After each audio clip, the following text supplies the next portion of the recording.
Hey, hey, hey, this is Seagrove, and today I'm here with Russell LaParre of Someone's PC, and he's going to be talking to us about a topic that he enjoys greatly, and that Love it. is mind games. Um, I think people know you from a lot I of know. I things. guess we can introduce ourselves All again. right, Like, cool, go why for not? it. Every video you're gonna get new viewers, et cetera, et cetera. Why Okay, not? so my name's Russell Lepar. I run someone's PC. We're a team, brand, family, whatever you call it. Basically a bunch of homies who play Pokemon together.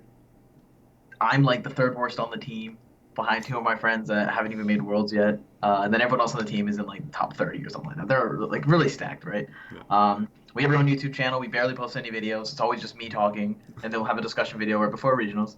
And then we have an article website, um, which it barely has free articles. Sometimes it does. And we recently partnered with Seagrove's partner, which is Flipside Gaming. Hey, So we're actually going to be having more free content because Flipside hates the concept of paid content because they really like pushing free content in the Magic the Gathering game, which is what they're primarily from.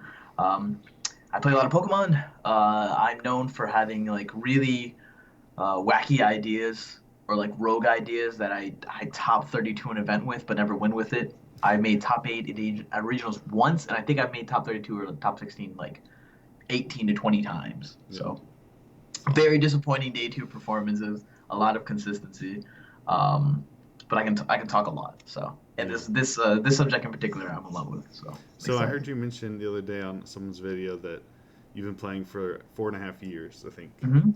Hmm. And I was like, man, when I came in, you'd been playing for as long as I've been playing now. I gotta step up Yeah, my game. everyone says that too, but it's like it's honestly that's why I think coaching's such a great thing, Yeah, right? Because I think anyone that's good in one game, or has the drive to get better can definitely do it, especially in games like trading card games, right? yeah. Because there's no physical Mechanics. mechanical skill holding Yeah, you back. It's all this, and like yeah, if you're not getting it here, it's because you're not being shown, or you yourself you're stubborn to like yeah. to learn to absorb the knowledge. All right, so let's get into mind games. What is the definition of mind games, or how would you define mind games? So, I used to play Super Smash Bros. Melee competitively for like 2 or 3 years running. But I keep up with the scene a lot now. I've been so-called retired for like 4 years, and the scene's kind of exploded since then. Yeah, So the mind games, by definition, in that video game in that community, are strategies and techniques employed for the purpose of outwitting opponents psychologically, and also some technical skills come into play in order to like play around certain players' play styles, or your mind games actually helps develop your personal play style. So in the Pokemon trading card game, your mind games would essentially be the same thing. It's things you do, say, act, motion, whatever, in order to influence your opponent to think a certain way or act a certain way that are within the rules of the game, right? yeah. So the reason I want to touch on that, right, is because there was a senior, I think, 7 or 8 years back, that they brought a translation of this Dusknoir and Duskull in their deck that they had that were Japanese, right? And the translation What's was wrong? one for Duskull, one for Dusknoir, and then they brought it and put on the table. They played a Duskull, but never played a Dusknoir in their deck. So Oh, What this Dusknoir did is, if your opponent had four more bench Pokemon, you can take one of their Pokemon and put it back in the deck. Just gust it away, right? And so people would see him play the Duskull that's awesome. and keep their bench at three. They parallel city themselves all game, all because they saw the translations. They're like, oh, obviously he plays Dusknoir, he's gonna have a translation there, right? And Yeah, he got one free card spot in his deck yeah, because of he didn't have to play Dusknoir because everyone was gonna do that anyway, right? yeah. So I think since that happened, they took away translations and they also implemented the stronger rules that say like you can't use outside or that in particular translations or some kind of outside movement to influence your opponent's way of thinking. Hmm. Um, in a I forget what they call it. It basically like you have bad intentions. How do I say Yeah, malicious intent or right, something. So yeah, no cheating, no cheating. When you go mind games, you can't cheat. right. So yeah. So like generally things maybe like body language, not using a supporter, not attaching an energy, um, maybe doing one of those things that may seem suboptimal at the time. Yeah, So I broke it down in a lot of ways if you want to go into that because yes, I know go our for it. our next outline was examples. Yeah, I want you to get more It's detailed examples too. yeah, okay. So let me go over that outline real quick. Yep. Examples, the 10. Okay, cool. So um, I think there's four different ways of setting up a mind game in the Pokemon trading card game, right? One is predicting, and this is based off your opponent's predicting. The other one is baiting, not necessarily like an end bait, like a cheating end bait, right? But Necessarily not an end bait. yeah, Yes. exactly not an end bait, right? But actual baiting. Then there's a hard reads or pressuring your opponent, and then there's just wasting time in line, Hmm. okay? Because people tend to mind game as waste of time, depending on like how you're doing it, right? Okay. So, the first one we can start with is I'd say this one's based upon messing with your opponent's ability to predict or to read your scenario. So if I'm going to play an Ultra Ball and I'm going to search my deck and it's the end of the game and like I kind of need a Guzma to set up for game and I go grab a Lele, I bench the Lele and I search through my deck, I see the Guzma there, but I want to make a different play and then go for the Guzma at the end of the game, right? And Okay. so you go through your deck, you grab Lele, you bench Lele, you go through and you go, really? Like you serious, right? And like you just feed them the lines. They're like, yeah, he's got no customers prize, something like that. You get two Yeah. prizes. You're just like, all right, I guess I'm just gonna go with Sycamore. Sycamore here, play into it, blah blah blah, and then do whatever. Like I'll attack and I'll pass, and Yeah. then you don't get prize. And they're like, okay, now that I know he doesn't have Guzma, I'm gonna play my board and like this kind of way, da da da da. And then you Yeah. drop your turn like Guzma Game Boy, right? And then they're like, whoa, what, like how, why? Yeah. The little cutesy things like that that come into play all the time that I What? do that like no one really sees, but So um, why would you not Guzma there? I'm assuming you don't have game. What's an example of where exactly. you So would do that? you you can pretend like you have the energy, but you're missing the Guzma, or if the Guzma is a win condition, you have 1 to 2 turns later, right? So if I hit your active, or I can like Guzma your Rockruff and hit it, and then you basically can't win. But only if I have the energy. And if you don't have the energy, I can be like, oh, I can hit here, and then maybe next turn off of the Sycamore, I grab my Guzma, I can Guzma from there, like puzzle time. Same thing, Okay. especially in the standard format, right? So, um, what you can also do to manipulate the situation, right, is when you're looking, speak out loud the damage you're about to do and what you can do to like the center. So I'm like, all right, I can ride his edge here, and then or ride his beating here, and then do 120 and then Yeah. that's game or that's Guzma for game, right? And then you just sit there and look through and like you act like you don't have a Guzma, and you're like, all right, well that game plan's out the window, and you go to the next one, and so people are just like, oh Okay. okay, well, they think you're just talking, but you're like, no, you're just Yeah. putting little puppet strings. Yeah, yes, you're mine. Um, and barely, it rarely matters, but sometimes it's very, very critical Mhm. depending on the scenario that you're in. Usually in those close games when it's like two prizes or like three prizes to two prizes left over, and you know that if your opponent ends you next turn, you lost. But if you uh, like basically forecast that you don't have a Guzma, and they're like, all right, I might as well not end him because I can't end him out of it, like Right. end into it, right? And so if he just gets energy this turn, then he's pretty much fine, and I just went off of Guzma. Um, so that's another way of doing that fake out thing, right? So grabbing cards out of the deck. Another one is placing energy in an anticipated way to forecast that you have a. This one's like next level stuff, Okay. right?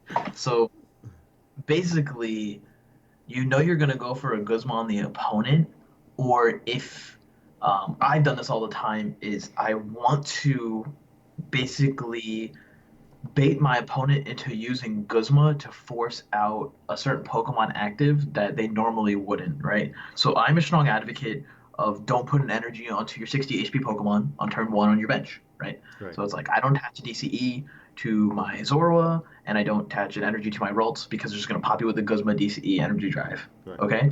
So sometimes, depending on the matchup, and the Pokemon that my opponent opened up with, like if they opened up a Lele, and then I know that they have like they have a 6 card hand, and I know the matchup, and they're kind of a rush you deck where they need to bridge it.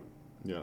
I will purposely bridge it for a Ralt, attach the energy to the Ralts, hoping that they'll go Guzma DC Energy Drive Knockout Right. because they see that as a way of immediately dealing with the Ralts instead of establishing their own Bridget because it takes away from their own game plan. Right. Right? So it's like you feeding off their greed Yeah. rather than like what you actually should be doing. And it happens all the time. People will just be like, "Oh, I'll attach energy. This Guzma knock it out. Or if you're gonna give me a free prize, I'll take the Ralts." And you're like, "Okay, cool. Draw Candy, Guardy, Yeah. Secret Spring, DCE, the Sycamore, Band, bah, and you just so and then now they're behind because they didn't bridge it. Right. And they open the Lele, and then they just Lele for the Guzma for the DC like the it got like a DC. Yeah, they're burning resources, and they don't notice they're making like they're like, "Oh, that was greedy of me." I was like, "Oh yes, it was for sure. It was always I put the greed there, put the greed in your mind." You know what I'm saying? So, That's awesome. placing energy down. What else we got? One I heard a few people talk about is not playing a supporter when you have one because Yeah. you don't want to be end. Oh, that happens all the time. When you're like, oh, like you have a double DCE hand and you have a Sycamore, Yeah. and then you're just like, I guess I'll just attach a DCE and pass. This hand sucks, right? And then they're like, okay, draw. Well, I don't want to help you, so I'm gonna go in Sycamore, and they dump like 2 ends with it, Yeah. and then draw into whatever. You're like, draw DCE, band, Sycamore, yes. And they're like, oh, did you rip that? And you're like, yeah, dude, I'm so lucky. Yep. Except not me though. I show them the Sycamore. Like going, all right, I do this thing. Like you got to tell people, right? Because Yeah. like we're playing a game of actual like minds. We're just sitting here moving cards around. So they'll be like, oh, I'll do this. I'll Sycamore, and they do that and do that. I draw. I never put this card into my hand, right? I'll just be like, draw, attach band, attach DC, and they'll flip over the Sycamore. I'm like, and I was like, that's right, boy. Like you thought, you never had me. I did that recently where like I want them to know I already had this in my hand, so I keep Yeah, it yeah, separate. Like, yeah. You're like, trust me, this wasn't a fluke. Like, I didn't just luck sec on you. The kid had you the whole way. Like you played in my world. that's So good. that happens. The one I did on you, no offense. Yep. Okay, so Nightmares. yeah. I trainers mailed, grabbed a VS Seeker after you Getsus me 2 turns ago. Yeah. Turn one. Yeah, two turns ago. And then I trainers mailed, grabbed a VS Seeker. No, I knew that he Getsus me, and then in my hand was a Maxie's Hidden Ball Trick, which you can only play if this is the only card in your hand, and then the rest of my hand was 3 other trainers, or items, whatever. Right. Yeah, 3 other items, right? So I just went trainers mail, got VS Seeker, and I was like, all right, whatever, pass, or like I think I retreated to like BKT and passed. And then you drew for the turn, you played Getsus, and I showed you 3 items plus the Maxie's Hidden Ball Trick, knowing that showing you the VS Seeker would Yeah. prompt you to Getsus me. I was like, that And was the then wrong play. all that would do is activate my Maxi. So as soon as I showed you that, I was just like, Yeah. "Ooh, boy!" I And remember you- as soon as you did, I was like, you did that on purpose, didn't you? I was You're like, yo, yeah. I was of like, course. okay. And That's then my I, first regional, guys. Give me a break. Give me a break. I drew a Dark Energy for my turn. No, honestly, like I probably do it to my opponents too. And that's playing into your opponent also being good. Sometimes mind games, they're the funniest thing in the world because they might not work against people Yeah. that have no idea what they're doing, Right. Because you're trying to set up a mind game and they're just like, oh, all right, he's got a VS Seeker for next turn. And they just do whatever they want. Yeah. They don't complain that it gets, they don't do anything. It's just like, oh, okay, he can keep that, right? Yeah. Which is what we always say, like, sometimes going for like the pro like techniques and all that doesn't Yeah. work on amateurs when they just don't care what you're doing on your side. There's a range of skill where it works. Yeah. Same thing in poker when I used to play a lot. It was like you can make this play and make this push against a good player, and they'll probably end up folding or they'll fall for a couple bluffs. But if they're like an idiot and they're just like, oh, they're in call station, and they're just sitting there like, all right, I'll call everything you're doing, and you're just like, all right, I can't do anything. I have to catch hands against this dude or else I'm gonna lose. So same kind of concept goes there. What else? So we went over to Getsus. Trainers Mails one. Playing around N. So there's a couple times when your opponent's debating if they need to end you or not, and you're sitting there and you're like trying to feed them false information This is honestly, I think, the worst ones. They're Okay. like, should I end you or not? And you're just like, I don't know, should you? Like this really, Yeah. like, he's probably gonna end you anyway, right? My way of removing mind games from that scenario is how many cards in their hand? What have they done the past two turns before that? Hmm. If they're smart enough to outthink me those past two turns before that and this one, and it's to the point where it comes to the conclusion that I shouldn't end this guy, then I'll be like kudos to him. I'm pretty sure that never happened. Yeah.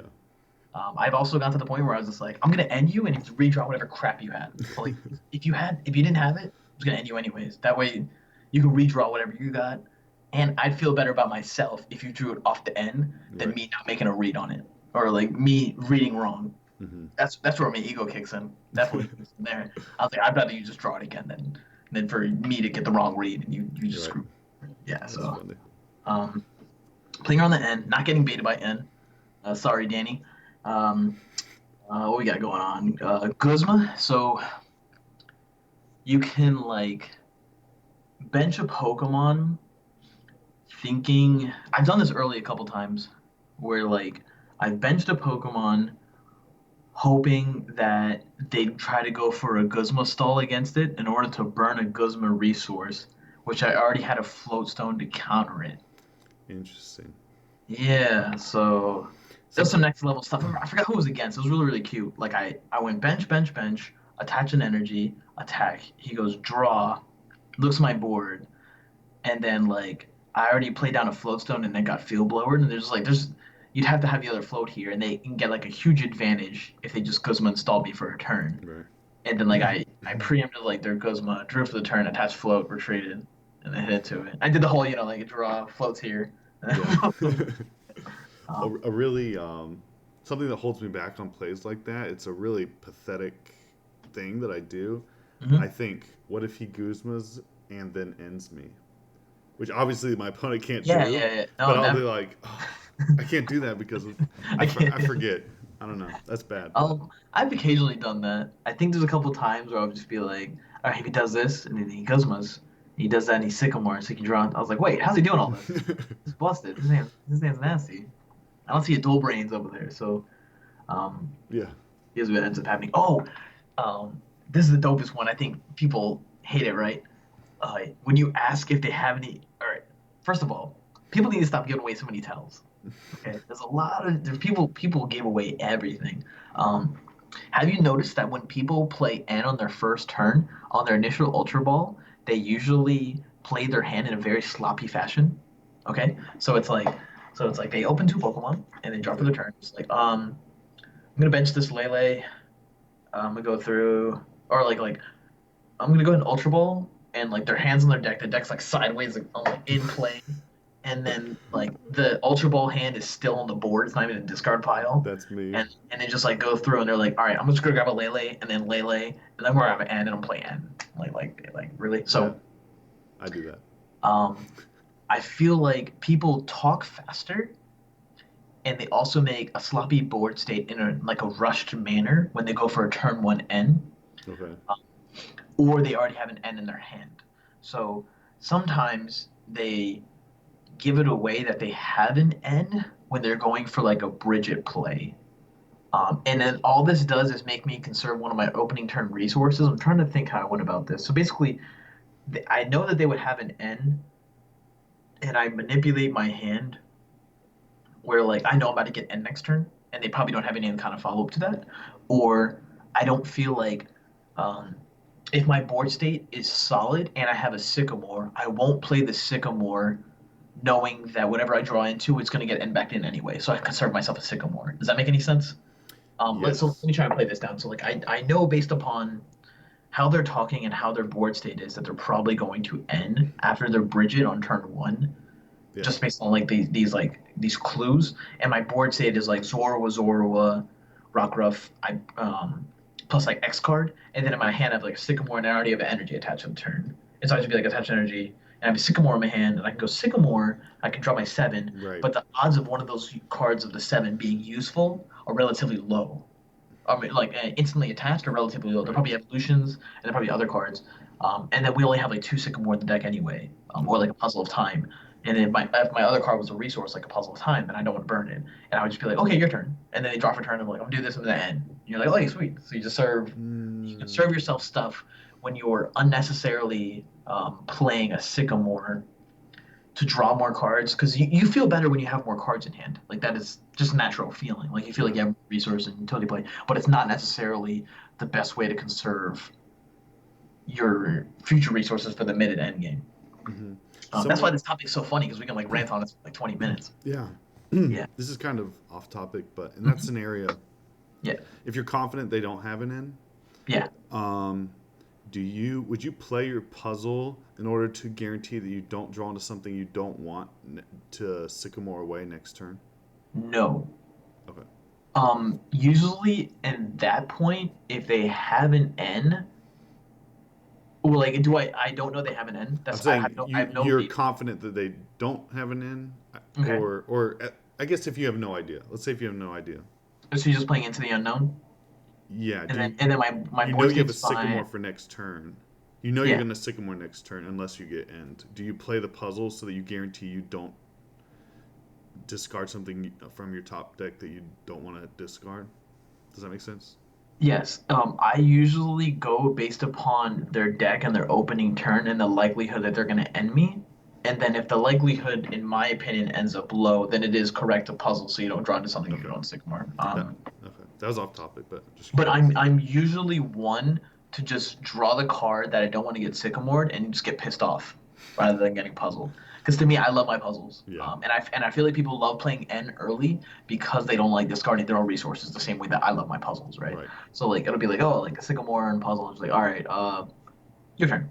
Yeah. And then like I'll bite the bullet on drawing one of like six cards I don't want to draw because I can't anticipate what I want to draw if I have a sycamore puzzle in hand, right? Right. The other puzzle that would piss me off. I'd throw something, but at that point I can probably like puzzle back whatever I used on first turn, Yeah. and just like kind of throw it away. If I draw an ultra ball, then so be it, right?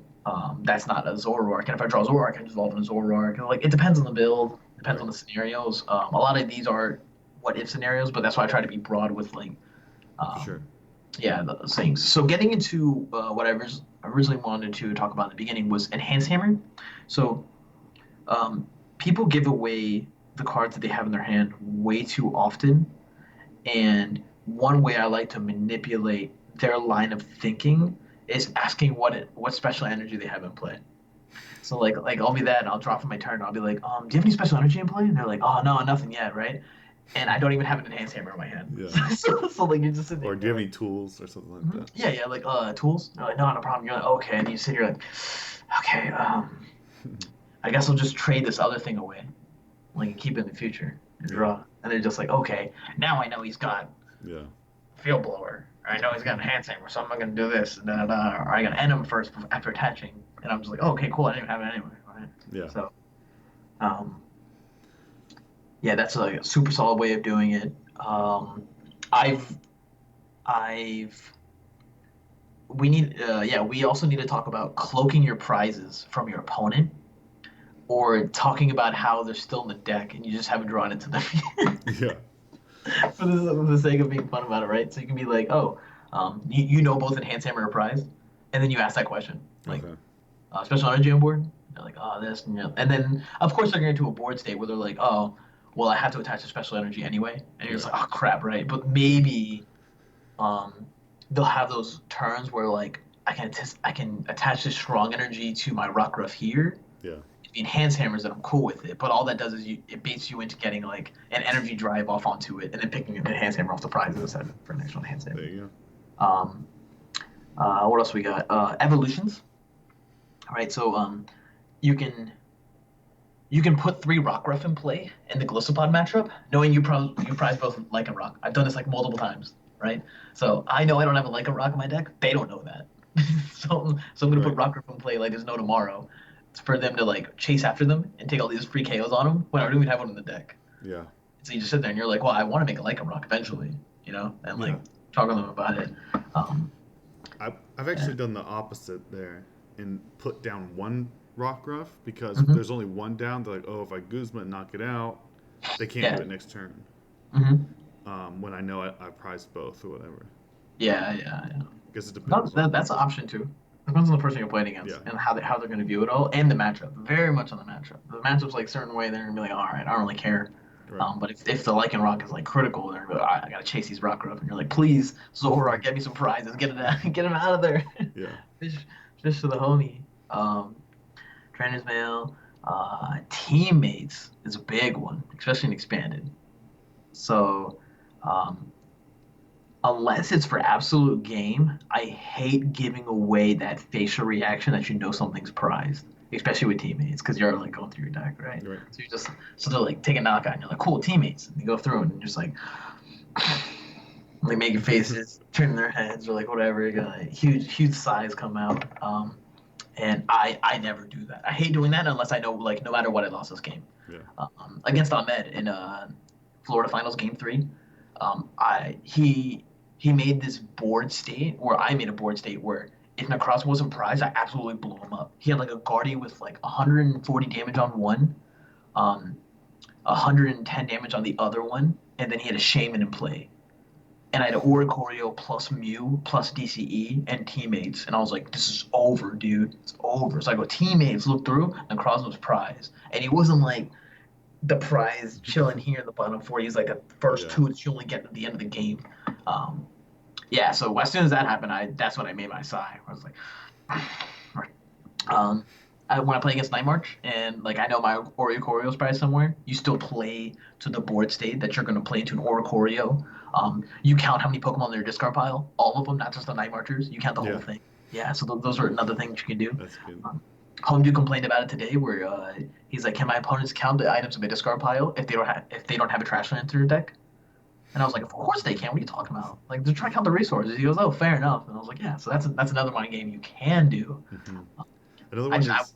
I wouldn't play Garbodor deck without playing Trash Land, so I'm not really mind gaming here. I'm just trying to smack someone.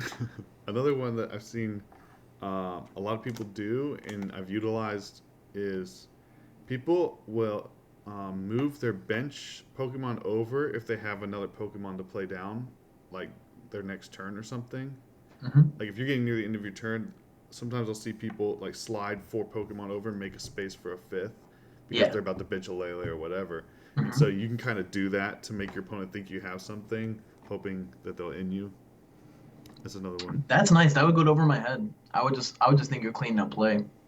I'd be like, oh, he's just trying to make everything look nice. All right, good for him, dude. I was like, I like organized, not sloppy. I'm so sloppy, so when I do that, it's like I hate that. Like I fix my opponent's board state for them. Like, all right, they're gonna go through discard pile and they like take like a stack like this and just kind of like derp it, and I'm like, oh for God, clean it up, man. Come on, have some self-respect. But that's sloppy board states. Some kind of know me like that. Moving your bench. Asking how many cards in hand for N. That's super fun, right? I was like, oh, cards in hand? Like 3. I was like, oh, okay. Do this. Knowing darn well my 3 enterprise. I've done that so many times during my League Cups. And then their logic is, well, you already have the N, so I'm going to end anyways. I was like, great. The hand sucks. Thank you. Thank you. Appreciate it. It's horrible. All right, Enhance Hammer, Evolution, Trainer's Mail, Teammates, Guzman, and gets this. I'm not sure if there's much more left we can talk about in terms of specific cards. So one of your other outlines was when should you utilizing it.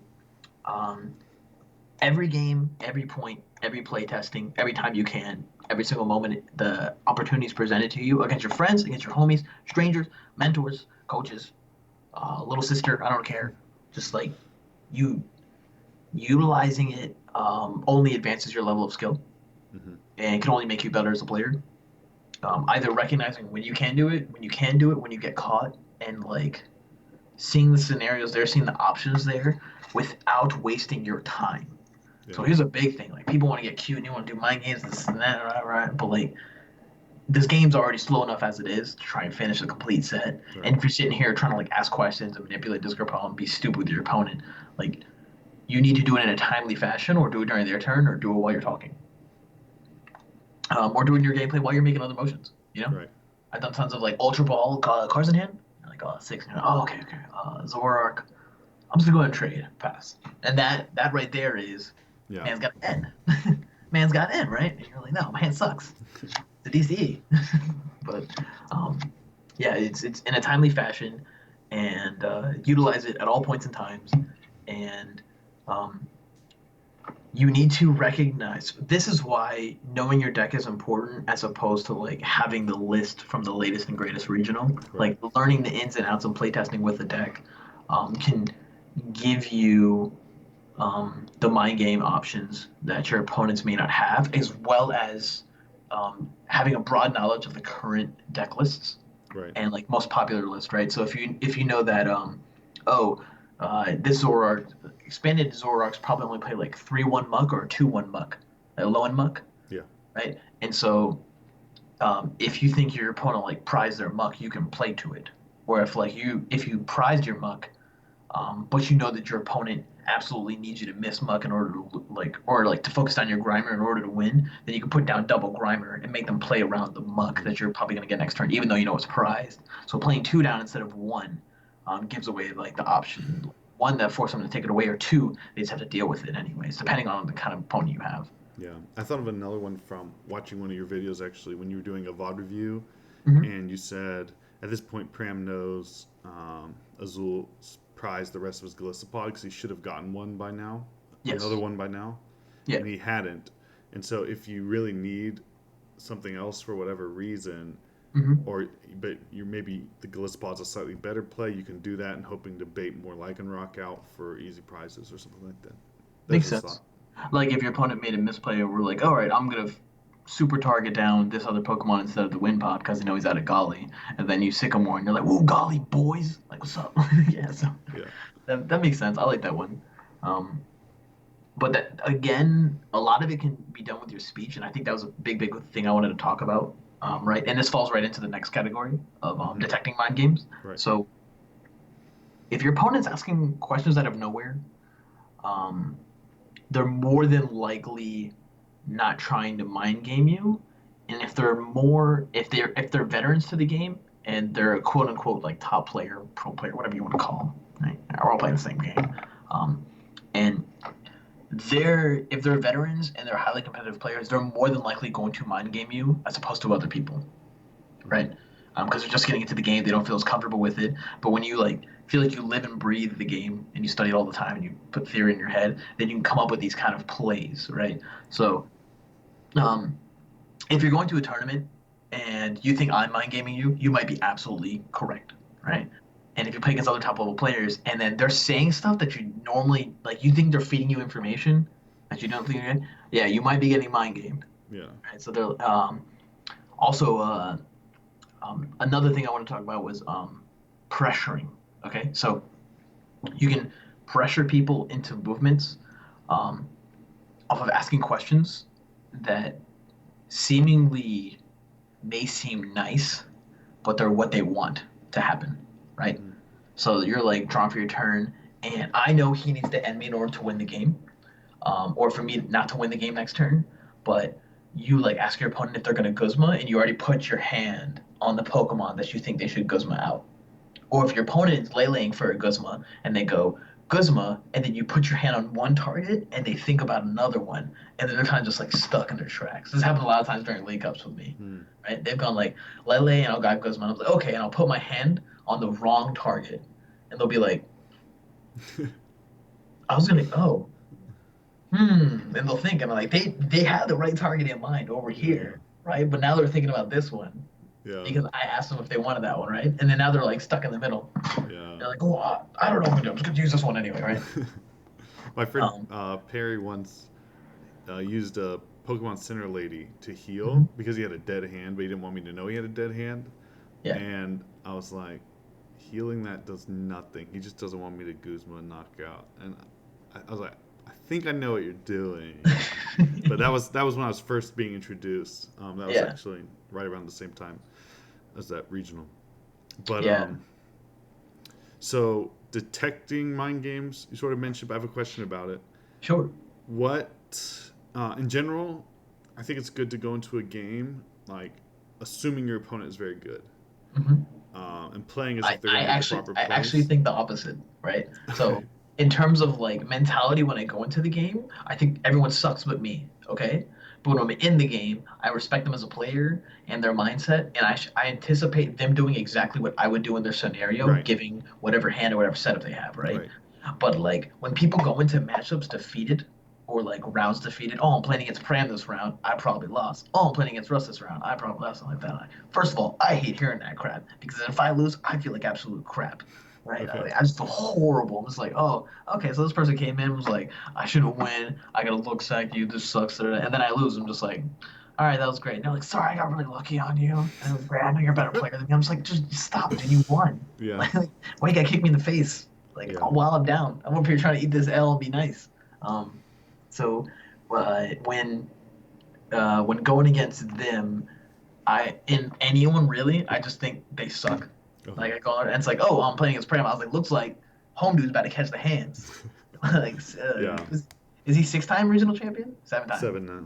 7 time. Yeah, I'm like, he's about to get the hands. He's about to get his work right. And, Well, so I think in general, I tend to assume that my opponent's making the proper plays, mhm. so that until they prove otherwise, so that I'm not making improper plays, hoping to Mhm. get lucky off of their improper plays, I guess.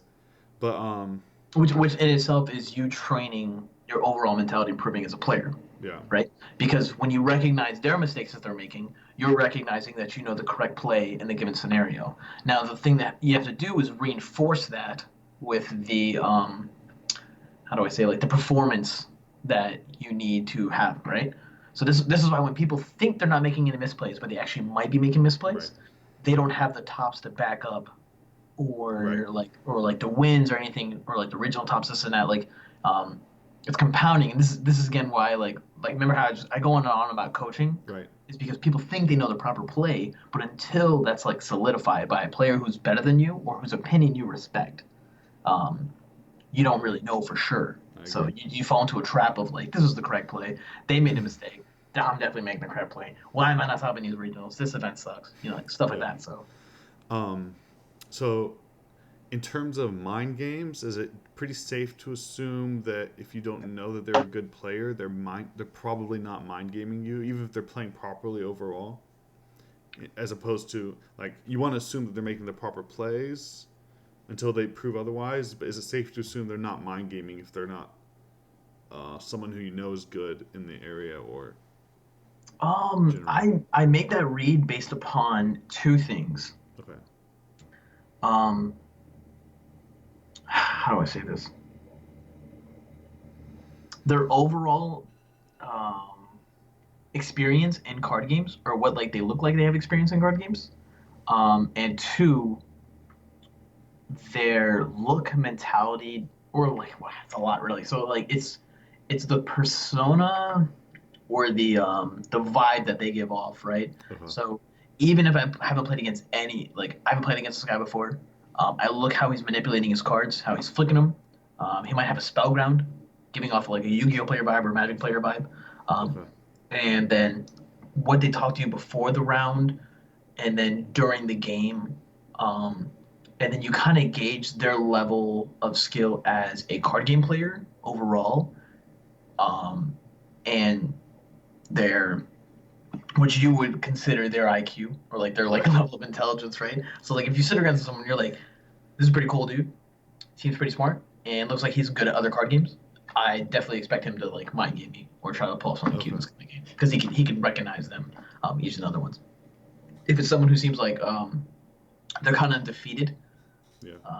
and they play from like a behind mindset, like there's I don't even know why I'm trying. I'm just gonna do this. Like, but like at no point there where I wouldn't expect them to go for a mind game. Okay. But yeah, that's kind of how I gauge it per individual based upon like how they're dressed, how they think, what they've been talking about in the beginning, um, and then like any kind of like little cues they might be giving off as experience with the game in general or their past tournament records. Okay.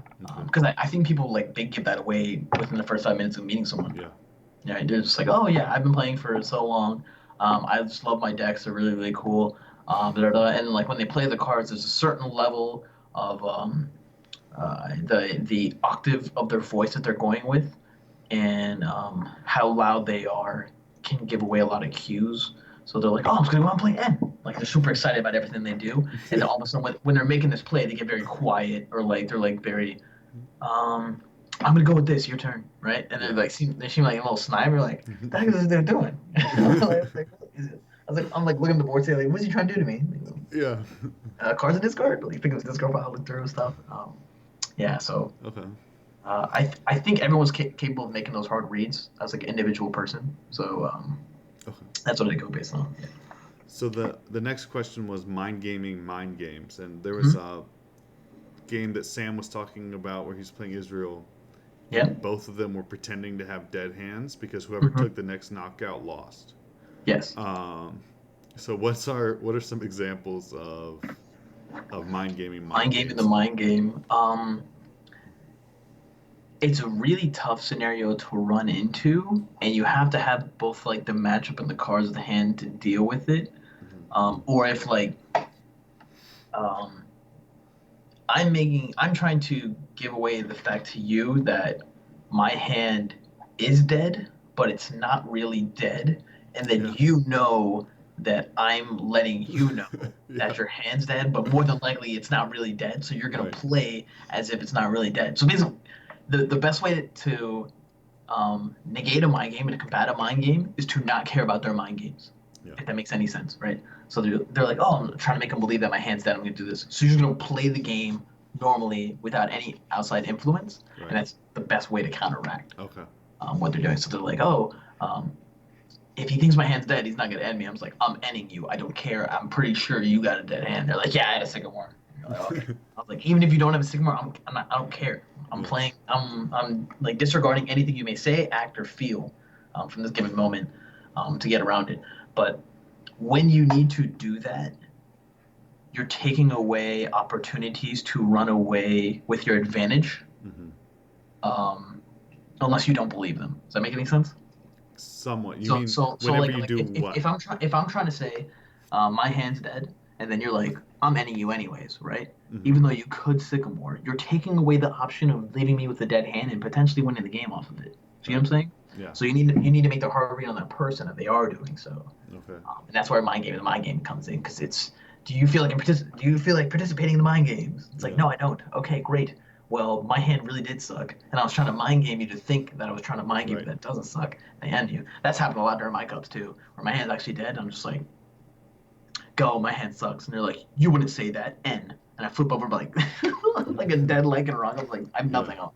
I was like, you're going next level, and I'm over here with you. Like, Yeah. like we're still in the opening stage. You need chill. That's good. So I'm pretty that's like honestly the best way to combat mind gaming. Uh-huh. Just playing like a derp. Just go through. No advantage here. Um, the last question was how to practice these. You mentioned practicing them all the time. Mm-hmm. How do you go about practicing this? It's all in here. Okay. Usually, most of my games are done through verbal cues, through sighing, through facial reactions, through eye movements, um, and asking questions. And you just need to think about with the cards, with the like given pool of popular cards, Guzmas, Cynthia's, and Sycamores, yada yada yada, enhanced numbers, same cards we've been talking about the whole time because they're the most mind gamey, Hmm. capable, as well as prize and making hard reads in your opponent. Um, think about the different scenarios you can run into with the cards that you have at your disposal and the cards your opponent can't have at their disposal in this current metagame. And just sit around all day and think of cute stuff you can do. You know? Okay. Like that's all it really is. Hmm. And then implementing an actual gameplay when you see the opportunity come up. So to practice it is to understand the game on a level where you can see yourself making the play based upon a given board state that you've never been introduced to before. Right. So, like most of my testing, as I said a bunch of times, I never actually play test with other people in my area. No offense to them, they kind of suck. They're not that competitive, and when they are Right. competitive, they're very very good. And then when they listen, I'm like we all like go to cups together, we slaughter, and it's a lot of fun. Right. But in terms of like regional gameplay, and like I know they're I not going to the understand. next expanded tournament, yeah. So I'd be like, sorry guys, like you're not as good. And so I play against myself all day, and then when I'm playing against myself in solitaire in these hands, I go, I could be really cute right here and be like, hey, like I can fake out, make him think I don't have an enhanced Yeah. hammer, Put that energy, enhance it. I'm gonna run away with the game because he's stupid, or like I'm acting like I prize enhanced hammer. Yeah, that's all. That's all you can really do. It's all practicing in your head, and then practicing the verbal cues to manipulate your opponent's level of thinking on a way where it's not cheating. Right. Like you're not gonna go in there and be like, if you have the guzma, scoop. And they'll just, Yes. all right, I got the guzma. You're like, I'm not really scooping. And it's like, And I was like, that's a smack, dude. yeah. That's horrible. It's so bad. So, Yeah. I'll do that though. In a friendly game. In friendly Yeah. games, I'll do it all the time. Actual regional league tournaments, no, never. It's disrespectful. Very cool. Well, that's it for my questions. Is there Yeah. anything you wanted to add, or you feel like that's pretty good? Um, Speech, asking fake questions, facial recognitions, nose twitching, winking. Hmm. People do the slightest movements here, their cheekbones, whatever, scratches, stuff like that. It really gives away tells, and you need to learn how to discipline yourself to combat against it, or to give away the tells to people who think they can mind game you, and you're mind gaming them back. That happens with me all the time. They're just like, well, I saw your face. I thought you didn't have the Lele in deck. And I was like, no, I just didn't need it right now. I wanted you to think I didn't have it so I can go for this Ultra Ball for game, based upon what I had and stuff. So.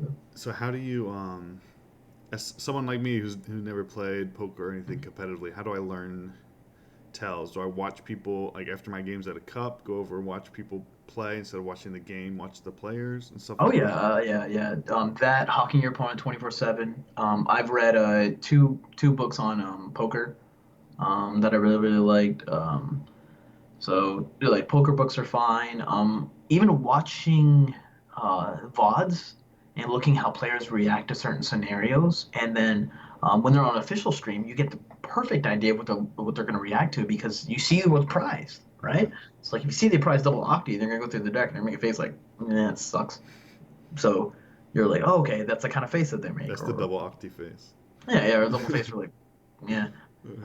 Or some games are just going to scoop. Some people are really good at hiding it, and you need to be able to have that. It's like, oh, I have a poker face. And it's like, yeah, you're pretty much just hiding emotion. That's all Yeah. it is. Um, so yeah, just study just people in general, and like every time you're going to play against them, and notice what they're doing when they go through their deck. That's a big thing. So going through your deck is good because you're supposed to figure out what's prized and like what resources you have to play with. Right. But if you don't like really care what's in there. Most of the time, I don't. I look through it and I'm like, all right, we're good, and then it's kind of play. Then you can then that's how like the easiest way you can get a read on them. Okay. So some people have easy tells, some people don't have easy tells. Some people have easy tells, but it doesn't even help you in the game because you never get like presented a scenario where you would Right. have to mind game the opponent. So Right. yeah, man. Very I cool.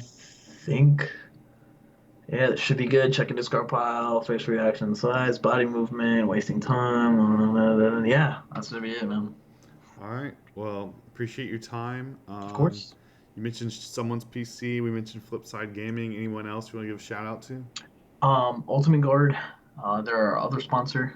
Love them. They always have like sick product. We actually went out to them. We reached out to them to get sponsors because we love their sleeves. They Their do have sleeves are really amazing. Um, nice sleeves. yeah, we're selling TC Evolutions damage counters and the GX markers, right? So it's this little package right here. It comes with six damage markers and then this GX counter, which I hope everyone can see, but Yeah. it's pretty sick. I love their new design. We actually use their gear. We're going to be selling this in Dallas. We're going to have our own team stage in Dallas. Nice. And then we're going to record our own episode in Dallas for someone's PC with the Super Broadcast, Kurt Dubé Oh, there. okay. He's going to be, yeah. So we're going to do all that there. Cool. And come by, say hi to us. If I don't make another video with you before then, I don't know. We do so many videos all the time, so it is what it is. But yeah, if you guys are going to Dallas Regionals, expect a lot of Zoroark, expect a lot of Night March, expect a lot of Wailord. It's going to be played. There's 1,000 people, so you're going to see a little bit of everything. Yeah. Come say hi to me, my team, someone's PC. We're all very nice dudes. Part of the reason you can be on the team is if you're nice. If you're mean, we don't even like consider like you for a candidate. So yeah, man, I think pretty sure that's good. Should Yeah. be good there. That's Yeah. awesome. All right. Thanks for watching. Subscribe and check out all the videos and have fun at Dallas. Good luck. Peace. Hey, this is Seagrove, and today I'm joined by John Kettler. talking with us again on mind games. So, John, you've written extensively about mind games, but before we start picking your brain about that, why don't you introduce yourself again? I know you've been on the channel multiple times, but Hey, that's cool. Yeah, my name is John Kettler. I've been playing the card game ever since the base set. I've been playing competitively since Ruby and Sapphire came out, but I've also had a lot of different involvements in the community. I've been a judge of multiple events. I've, of course, been a competitive player, and of course, I've also been writing a lot of articles over the years. I was one of the first premium content website writers, and for one of my first assignments for Six Prizes Underground, when I wrote for them, was to write a little bit of an abstract piece about mind games. So that's where I first got interested into it. My sister was a master's in psychology, so I had a chance to pick her brain a little bit about it. I picked judges' brains when writing the article, picked the old webmaster of Six Prizes, Adam Capriola's brain, and nowadays I think that article is a little outdated, but it was a good starting point for me to learn about mind games people did to try to lead people into the plays that they wanted to lead people into the beliefs and conceptions that they wanted. And so I kept that interest over the years. And while my opinions about what mind games involve and what they should involve have changed a lot, I, at the same time, enjoy learning about them, and I enjoy learning about what other people do when it comes to mind games and any type of game, but especially Pokemon cards. So how would you define mind games?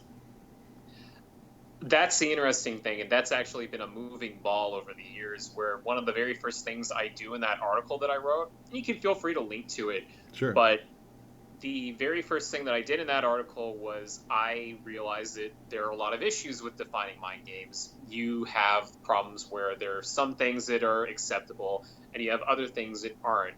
The judge that I interviewed, who chose to remain anonymous, he basically told me that it's basically a slippery slope where wherever you start and wherever you finish, it's tough to say exactly what's included in mind games, what's in the actual realm of what's allowed and what's not.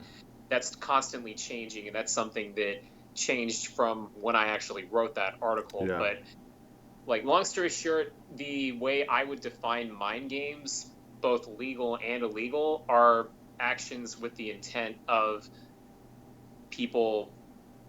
Well, that's tough to say. I mean, I'm kind of mumbling here, but basically, long story short, actions you do in game that are geared with the intent of leading people into a play. So leading people into a course of action, like whether it's just a particular tactic or a change in their strategy, I think all of that would be included in what's considered a mind game. Now, whether the things you do are allowed or not allowed, that depends entirely on the penalty guidelines. That depends on judges' discretion. But at the same time, I think that regardless of where you draw the line when it comes to mind games, that probably encompasses it. Sure. My second question here for you is, what are some examples of mind games? And you can be as specific or as general as you'd like. Okay, so I think the first starting point for mind games are verbal and nonverbal. So verbal mind games can be things that you say, things that you are talking about. Maybe you're doing a little bit of chit-chat with the person you're playing with. And the vast majority of the time, chit-chat is chit-chat. There's nothing extra to read into it. But there are some times where people will use their chit-chat in different ways, and they might use it as a means to throw somebody off. They might use it as a way to trick somebody, to deceive somebody. And when you're getting into that area, it becomes prohibited under the penalty guidelines. You're not allowed to lie to people. You are not allowed to lie. I think that's a very important thing to get across to anybody watching this video, is that you are not allowed to lie. And I'm sure that many of the top judges would agree with me on that, that as soon as you're getting into that territory, no matter what you're doing, you are in a no-go zone, and you should probably get a pretty hefty penalty in case you're caught doing something like that. So then you get out of the verbal and you get into the nonverbal. So if cues you do, like you can be playing, like you can be touching your cards, you might be grabbing a card in anticipation of something your opponent's going to do, and normally that would just be like a normal physical action, but in the context of mind games, it could also be a way for somebody to potentially bait their opponent into choosing the target that they want. So I think one of the most simple current examples I could think of right now is with Bright Look on Ninetales from Dragons Exalted. So that lets your opponent grab any of your bench Pokemon that you want. Now, there are 3 different levels to this. So the first level is your opponent says a card they want to go for Bright Look.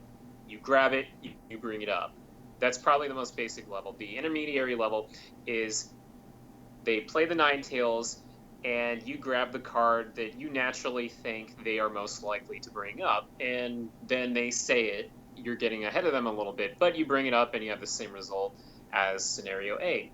And then the last possible scenario, which is probably the most mind-gamey thing you could have when it comes to nonverbal stuff, is you know that they're evolving the Vulpix into Ninetales and they're going to Bright Look. So looking at what you have on the board, you bring up the one thing, or you hold the one thing. You don't actually bring it up. You hold it, and then they pause for a little bit. They're probably contemplating. They're not very confident about what they want to go for. And then they say, oh, yeah, you know what? I think I'll go ahead and bring that up. That's a great idea. Mm-hmm. And so you bring up the Pokemon that you wanted them to bring up. They do whatever they're going to do. And boom, you've just gained a huge advantage because of the mind game you were playing. Right. Okay. How should you, or when should you look to utilize mind games? Is there certain scenarios where this is a time when I should be, or general scenarios where it's more beneficial to be looking to do a mind game, or is it sort of all the time? Well, there's a weird contradiction when it comes to mind games where the more direct that it is, the more helpful it's going to be, but also the more direct that it is, the less valuable that it's going to be. Where there are certain other types of nonverbal mind games I didn't talk about, where outside of just physical in-game actions you can do, there's also things you're bringing into the game, like your personality, who you are. If you're in a local meta game, maybe you have a good reputation, maybe you have a bad reputation, and letting that reputation work for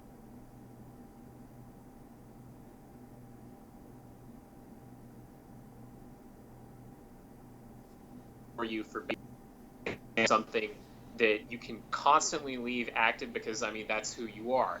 You are a person people... Yeah, you cut out. Can you start back where you said you can let your reputation work for you, I think is what you were saying?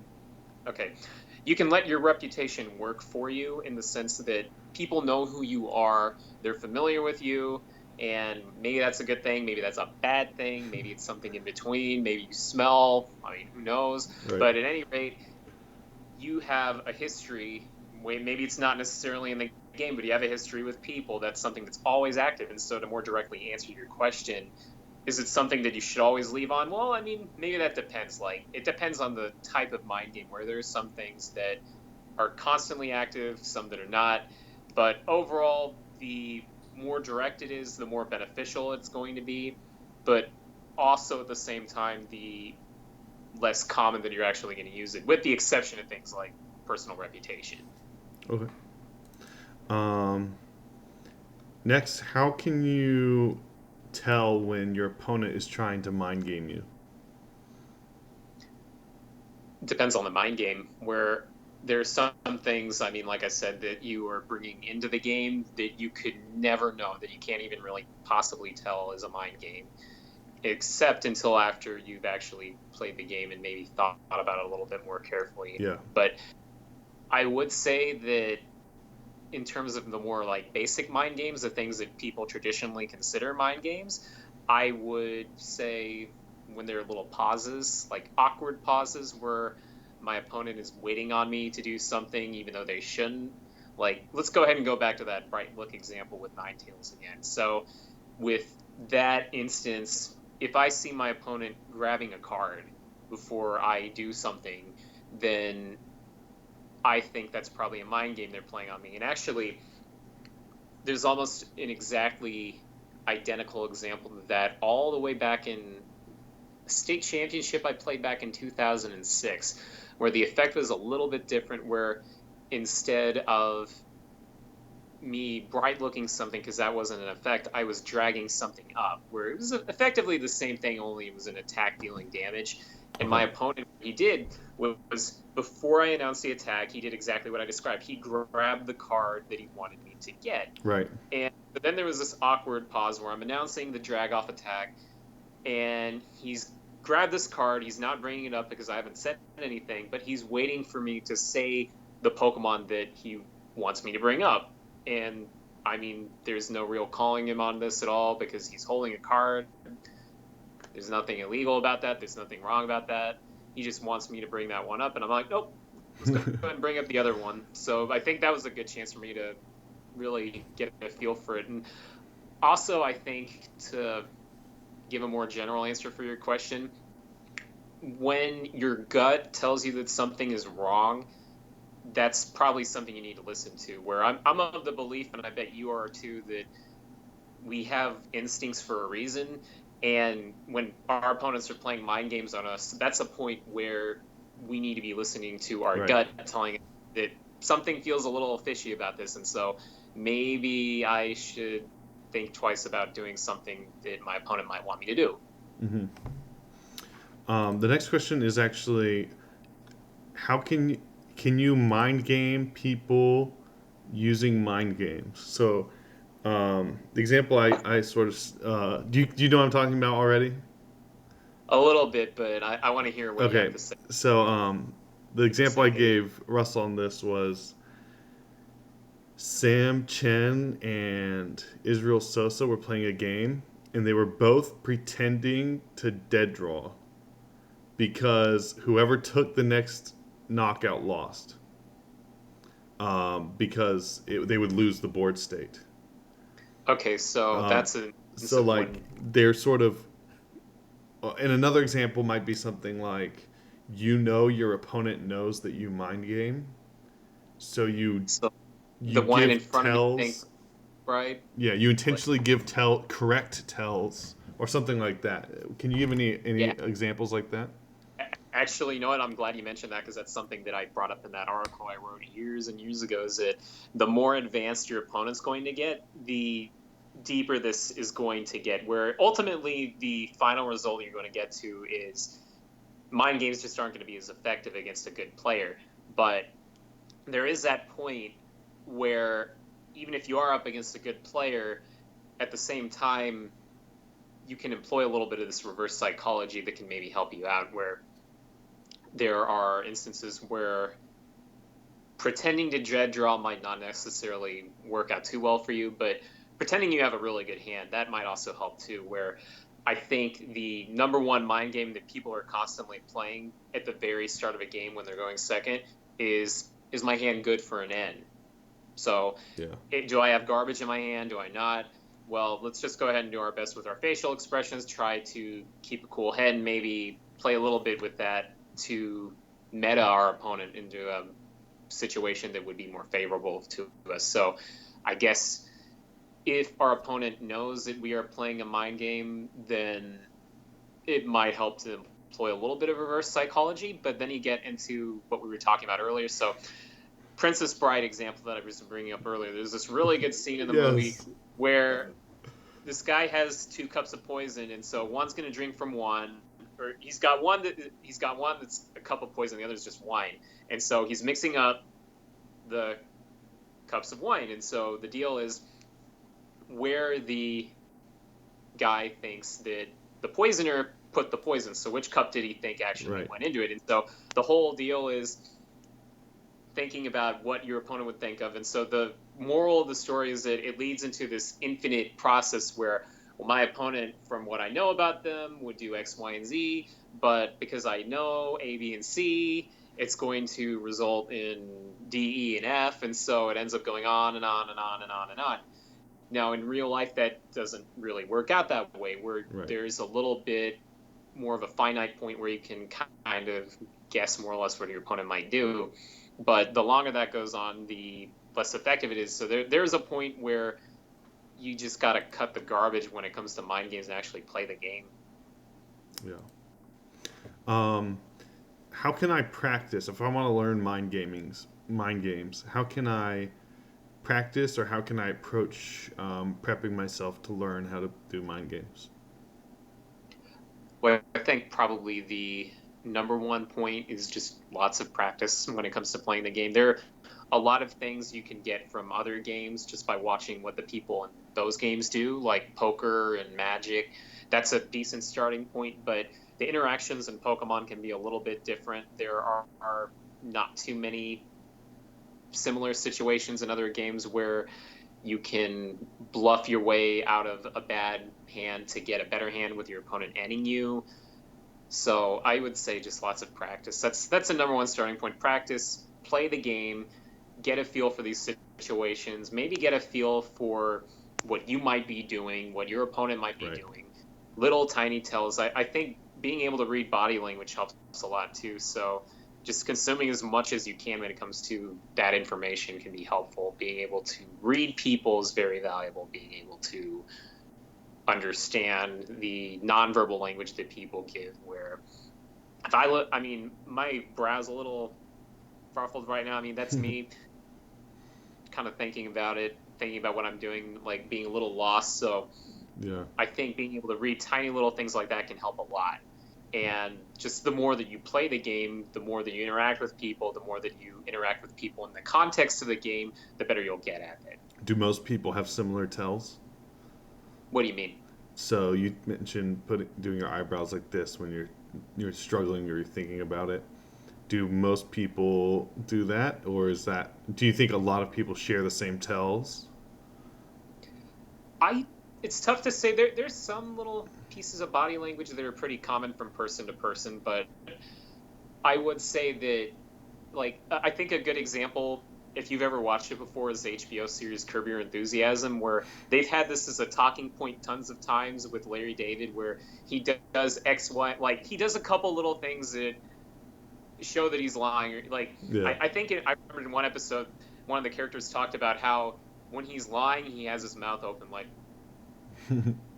but you wouldn't actually know that about somebody you're playing against unless Right. you actually knew them for a really long time. So actually, in a weird roundabout way, if you're paired against a really good friend, you're more likely to know their tells than if you're playing against somebody you've barely known Right. before. Like, I mean, you might, like, if I'm going to play in another regional after Dallas, I'm not playing in Dallas, but if I play in another regional and someone who's never played against me before plays against me, they might know my tells as well as, say, like, their best friend. Right. So it just depends. Okay. Well, that's it for my questions. Is there anything else that you wanted to add to the conversation before we wrap it up?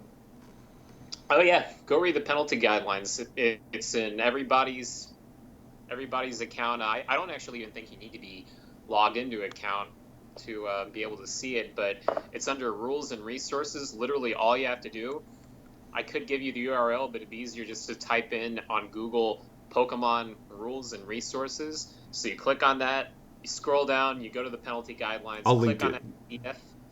Yeah, awesome. Yeah, but click on the PDF. Everybody who's watching the video, save that, bookmark it, do whatever you need to, and go down that and see the things that would apply, because the penalty guidelines have changed a lot over the years.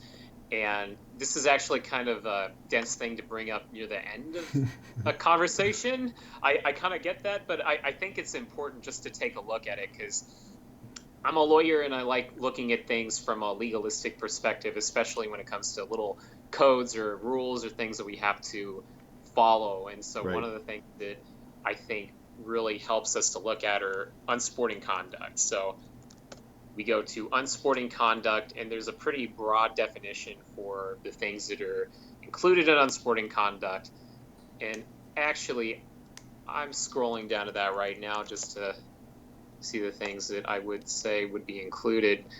But you look at all the different subcategories of unsporting conduct, and there are things that could potentially apply to mind games all across. So one of the things that's just flat out not allowed is touching your opponent's stuff. If you think you're going to be cute and like play little mind games and mess with your opponent's cards, don't do that. Like, I mean, that's a very important thing, is that there's a difference between playing a mind game, getting somebody to do what you want, and then everybody watching you, and then your opponent too can be really impressed with the way that you bluffed yourself out of the situation. But that's much more respectful than, say, doing things that just put your opponent on tilt. Right. So don't put your opponent on tilt by disrespecting their stuff. It's just not cool. Put them on tilt by outplaying them. Yeah, exactly. And then when your opponent is like, wait, your hand was garbage off that end? Wait, did I really end you into that great hand? At that point, I mean, cool. Like, good job. You did a great job with your mind game there. So, and then you go down into the major categories, and there are some things that aren't allowed. Now, it talks about, in one point, gamesmanship and rules lawyering. I don't really think that gamesmanship and rules lawyering, like, those aren't actually defined anywhere in the penalty guidelines, but I don't think that they would apply to mind games because that is a different category of stuff. So if an opponent is, like, fishing for a particular ruling, that's more along the lines of rules lawyering or gamesmanship. That's a different category in and of itself. And I say that because I've seen people talk about the two, but I just don't think that they apply to mind games where you're doing things that lead your opponent to the play that you want them to make. And then I think one of the more interesting things that goes all the way out of unsporting, goes straight into cheating, that leaves this discussion on kind of a question mark, is the point on cheating that talks about using dubious game actions intended to deceive your opponent into making misplays.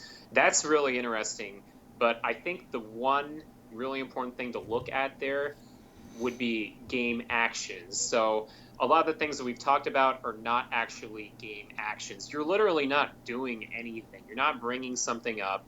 You're not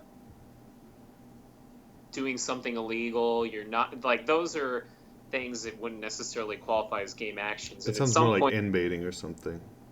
Yeah, like that sounds a little bit more like an actual game action that would not be allowed under cheating. So, like, end baiting is not a mind game at all. That's just something that's flat out garbage and is flat out cheating. Like, I think that's kind of what makes things complicated, is because a lot of people, especially wannabe type people, think, oh, I know, I'm totally gonna be pro, and so I'm gonna trick this guy into getting a game loss or some crap like that. I mean, Yeah.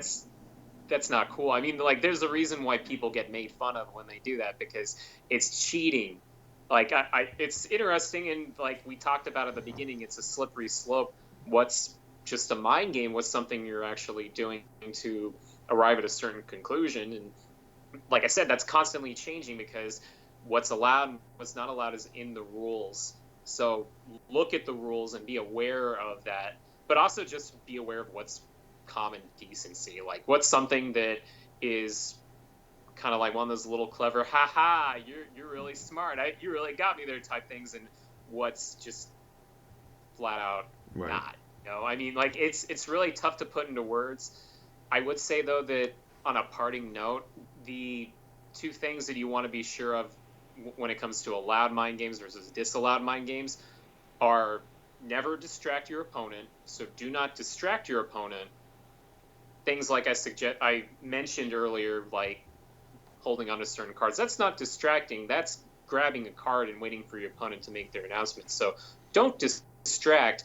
Don't disrupt your opponent's flow, and don't intimidate either. And that's kind of a weird gray area too, because your reputation, like we talked about, that's something that could potentially intimidate someone, but that's not you actually actively intimidating someone. I think an example of what's contemplated in the rules about someone who's intimidating is like that big, tough, like burly jack guy who's at a Pokemon tournament, and he's like staring somebody down, and he's like threatening to kill them or something if they don't actually, if they like, well, actually, scratch that, because if somebody actually threatened to kill somebody in a tournament, they get DQ'd and they get banned for life. So, that would be beyond the pale at that point.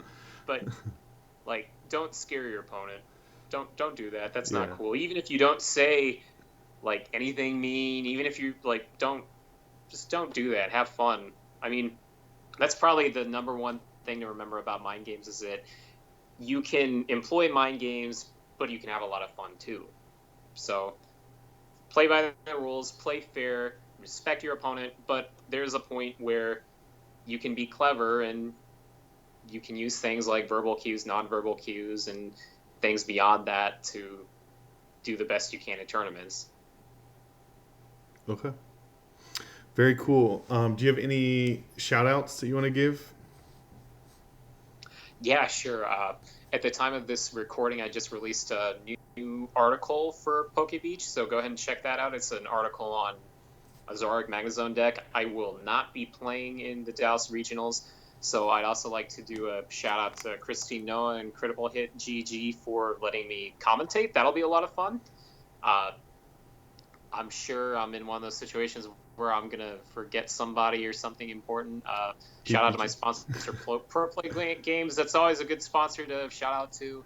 And actually, I've been doing a little bit of YouTube content myself, so go over and check it out at Rogue Trainer. Okay, and I'll link that as well. All right, cool. All right, thank you guys for watching.